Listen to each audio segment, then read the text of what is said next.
Vous vous demandez si la Société Générale est une bonne banque en ligne, est-ce qu'elle est fiable, est-ce qu'elle vaut le coup et surtout quels sont les avantages et les inconvénients. Eh bien dans cette vidéo je vais vous donner mon avis Société Générale et je vais tout vous dire les avantages, les inconvénients que j'ai pu noter et à la fin de cette vidéo je vous dirai mon avis Société Générale final et surtout je vous dirai est-ce qu'il existe des banques qui seraient supérieures à la Société Générale sur tout bien des points. Alors, on va commencer directement avec les avantages et j'en ai noté 3. Le premier avantage, c'est que vous avez une offre complète au niveau des services financiers puisque vous avez la possibilité, bien évidemment, d'avoir une carte, d'ouvrir un compte, mais également d'emprunter. Vous avez également des produits au niveau d'épargne puisque vous avez des comptes et des livrets d'épargne, de l'assurance vie, des comptes titres pour investir, donc ça c'est très très cool. Vous avez également des assurances et de ce fait cela en fait une offre qui est quand même assez diversifiée. Alors on en reparlera un petit peu plus après, mais bien évidemment il manque quelques produits.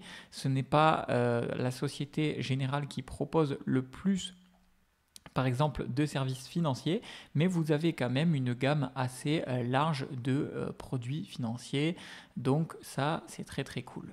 Ensuite, deuxième avantage que j'ai pu noter, c'est une application mobile assez performante puisque vous avez une application Société Générale qui est déjà bien notée et qui en plus avec ses fonctionnalités qui sont assez pratiques pour la gestion quotidienne de vos comptes et je trouve que c'est assez fluide, assez pratique de s'y retrouver et là par exemple vous avez un petit aperçu de l'application mobile que je trouve plutôt bonne.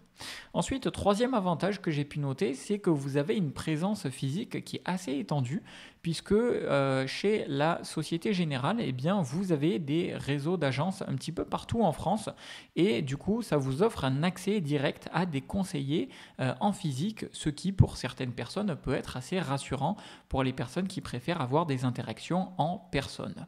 Donc ça, c'était pour les points positifs et pour cela, je trouve que la Société Générale est plutôt cool.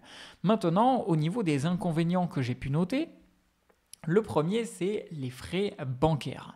Et ça, c'est vrai que c'est un point assez intéressant à prendre en compte, puisque déjà, vous allez avoir des frais qui sont parmi les plus élevés et qui sont souvent jugés supérieurs à ceux des banques en ligne. Par exemple, on en reparlera un petit peu plus tard dans cette vidéo, sur éventuellement quelles seraient des options des options meilleures, tout simplement. Donc vous allez avoir notamment des frais sur le fait de devoir payer les cartes, quelle que soit la carte que vous allez choisir, vous allez devoir la payer avec un abonnement à l'année. Vous allez avoir également des frais de tenue de compte, vous allez avoir des frais qui peuvent s'accumuler liés aux différentes opérations financières et gestion financière que vous pouvez faire et ça, pour cela, je trouve que cela en fait un point négatif. Donc pour ça, c'est un petit peu dommage.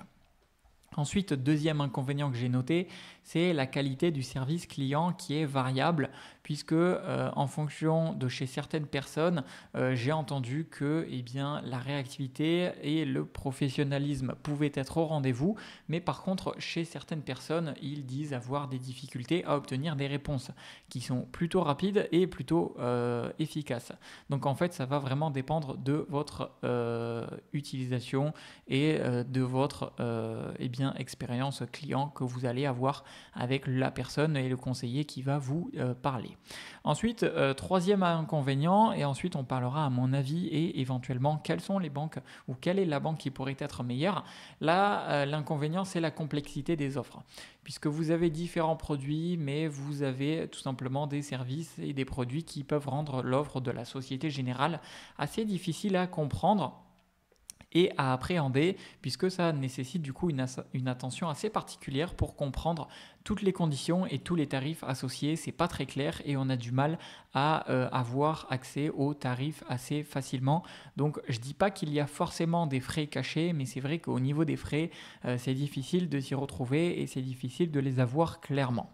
Alors maintenant, tout cela étant dit, quel est mon avis Société Générale et surtout qu'il pourrait y avoir de mieux ou quelle est la banque en ligne qui pourrait être supérieure? Eh bien pour moi, une banque en ligne qui est bien supérieure sur bien des plans, c'est tout simplement la banque en ligne Fortuneo. Alors je vais vous dire dans un instant, même tout de suite, pourquoi elle est meilleure.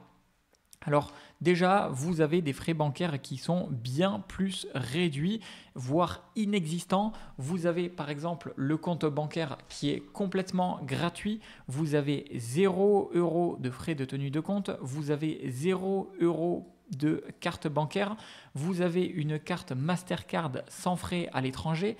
Vous avez une carte bancaire qui est complètement gratuite. D'ailleurs, quelle que soit la carte bancaire que vous allez choisir, elle est gratuite. Donc ça, c'est très très cool. Et ça en fait déjà une grosse différence par rapport à la Société Générale. Ensuite, autre avantage, c'est que vous allez avoir une expérience numérique qui est optimisée, puisque vu que c'est une banque en ligne, ils sont beaucoup mieux digitalisés. Vous allez pouvoir gérer votre carte et votre compte de manière bien plus fluide, même sur votre montre. Et vous avez un service client qui est bien réactif. En plus de tout ça, vous avez un bonus de bienvenue avec le lien que je vous ai mis dans la description de cette vidéo. C'est-à-dire que si vous êtes intéressé par créer un compte sur Revolut et pour pouvoir tester la banque Fortuneo, si vous voulez tester Fortuneo gratuitement, eh bien vous pouvez avoir jusqu'à 250 € offerts avec le lien que je vous ai mis dans la description de cette vidéo, puisque en cliquant dans la description de cette vidéo sur le premier lien que je vous ai mis, vous allez atterrir sur cette page et une fois que vous êtes sur cette page, vous allez pouvoir ouvrir votre compte Fortuneo gratuitement et vous allez pouvoir avoir jusqu'à 250 € offerts complètement gratuitement lorsque vous êtes nouveau utilisateur chez Fortuneo. Donc autant en profiter et je vous mets le lien dans la description en dessous de cette vidéo. Donc voilà pour moi, si vous souhaitez au final un avis Société Générale, alors c'est une banque qui a certes de l'ancienneté et qui a certes des avantages, mais au niveau de plusieurs comparatifs avec d'autres banques en ligne, comme notamment ce qui est pour moi aujourd'hui la meilleure banque en ligne Fortuneo, vous avez chez la Société Générale des frais qui sont élevés, vous avez la qualité du service client qui est variable et vous avez des offres qui ne sont pas forcément les meilleures du marché, alors que chez Fortuneo, vous allez retrouver toute la gamme de services pour épargner, investir, emprunter et vous allez avoir des comptes et des cartes qui sont complètement gratuits. Donc pour moi, c'est tout simplement une bien meilleure option. Je vous mets toutes les infos dans la description de cette vidéo et j'espère que mon avis Société Générale aura pu vous aider. C'était Jérémy et je vous dis à la prochaine.